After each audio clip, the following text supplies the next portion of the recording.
안녕하세요. 이명기 목사입니다. 오늘은 출애굽기 9장 묵상입니다.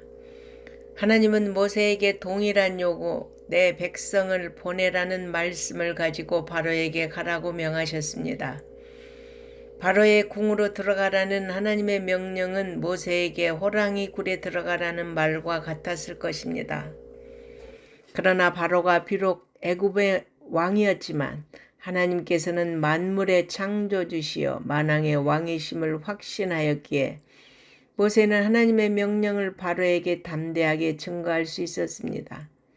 하나님께서는 모세를 통하여 바로에게 애굽의 생축 곧 말과 나귀와 약대와 우양에게 악질이 생기는 재앙이 내리실 것을 예고하신 후 그 예언대로 다음날 악질을 보내심으로 애굽의 모든 생축을 죽게 하셨습니다. 한편 이스라엘 백성의 생축들은 하나도 죽지 않게 하셨는데 이는 애굽에 임한 가축 재앙이 하나님의 초자연적인 심판임을 보여주신 것입니다. 애굽의 동물들은 그들의 숭배의 대상이었기 때문에 애굽 종교에 대한 심판이기도 했습니다. 하나님은 바로가 5번째 재앙으로도 굴복하지 않자 6번째 재앙을 내리셨습니다. 모세가 화덕에 재를 뿌렸을 때 그것이 악성 종기가 되어 애굽 사람들과 가축들을 병들게 하였습니다.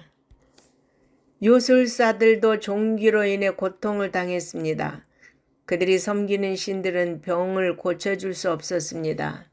재앙의 횟수가 계속될수록 모세는 점점 더 강한 자로 나타나고 요술사들은 무기력한 자로 나타납니다. 모세의 하나님이 참 하나님이시기 때문입니다. 이 같은 재앙에도 불구하고 바로는 태도를 바꾸지 않았습니다. 하나님은 바로의 강팍한 마음을 그대로 두셨습니다. 하나님은 죄인이 돌이키기를 바라지만 끝까지 회개하지 않을 때는 그 악으로 인해 스스로 멸망하도록 내버려 두십니다. 하나님과 맞서서 이길 사람은 없습니다. 자신의 고집을 꺾지 않는 것은 교만이요 패망과 파멸을 가져올 뿐입니다. 모세와의 약속을 어기고 더 강팍해진 바로에게 하나님은 이전보다 더 강한 의조로 말씀하셨습니다.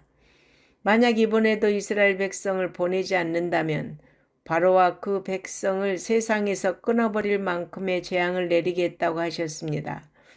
바로는 하나님이 악을 철저하게 미워하심을 보여주는 인물입니다. 그것은 그의 교만입니다. 하나님은 그분의 능력을 보여주시기 위해 바로를 세웠다고까지 말씀하셨습니다. 교만은 패망과 넘어짐의 원인입니다.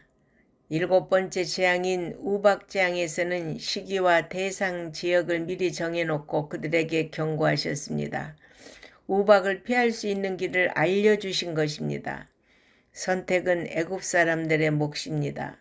모세가 지팡이를 들어올리자 하나님은 천둥과 우박을 보내셨습니다. 지금까지 애굽에서 경험해보지 못한 엄청난 양의 우박이었습니다. 그러나 이스라엘이 사는 고센 땅에는 우박이 내리지 않았습니다. 이 우박 재앙은 온 애굽 땅에 쏟아졌고 사람, 짐승, 들판의 곡식들은 큰 피해를 입었습니다. 이는 끝까지 불순종하는 인간에 대한 하나님의 경고요 심판입니다. 하지만 이 재앙 속에서 피해를 입지 않는 자들은 모세의 경고를 듣고 가축들을 우리 안으로 대피시킨 사람들입니다. 우박으로 인한 엄청난 재난을 본 바로는 모세와 아론을 불러 이번에는 자신이 죄를 지었다고 놀라운 고백을 하고 이스라엘의 즉각적인 해방을 약속했습니다. 그리고 우박을 멈추게 해줄 것을 부탁했습니다. 모세는 자신이 성을 나가는 순간 우박이 멈출 것이라고 말하고 궁에서 나와서 하나님께 기도의 손을 들어 올렸습니다. 하나님은 모세의 기도대로 우박을 멈추게 하셨습니다. 이는 자연 만물이 하나님의 주권 아래 있음을 잘 보여줍니다. 우박이 멈추자 바로는 다시 예전으로 돌아갔습니다. 바로의 강팍함은 그가 아직도 교만한 마음을 버리지 못했음을 보여줍니다. 교만한 자들은 결코 하나님께로부터 긍휼히 여기심을 얻지 못하고 멸망할 수밖에 없습니다.